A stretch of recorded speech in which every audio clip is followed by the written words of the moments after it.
চেষ্টা চালিয়েছে, আমাদের কাছে প্রমাণ রয়েছে। বিএনপির নেতারা যারা সত্যিকারের বিএনপি করে তারা চাঁদাবাজদের প্রশ্রয় দিবে না। চাঁদাবাজরা যদি আমাদের দলের ছায়াতলে আসে, সন্ত্রাসরা যদি আমাদের দলের ছায়াতলে আসে, তাহলে তাদেরকে আমরা প্রতিরোধ করব। তো সকালবেলা একটা বিচ্ছিন্ন একটা ঘৃণিত ঘটনা ঘটেছে। আপনারা জানেন, একজন চাঁদাবাজ সন্ত্রাস দলের ইয়া পাওয়ার জন্য দলের সাথে মিশেছিল। সেই সন্ত্রাস আমাদের একজন নিবেদিত প্রাণের গায়ে হাত দিয়েছে।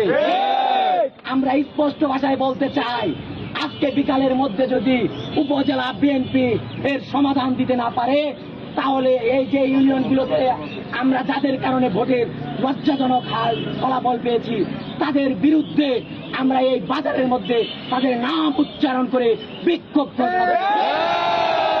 আমাদের সন্ধ্যার মধ্যে রেজাল্ট লাগবে। আমাদের মাঝে আরো দুইজন বড় ভাই উপস্থিত হয়েছে।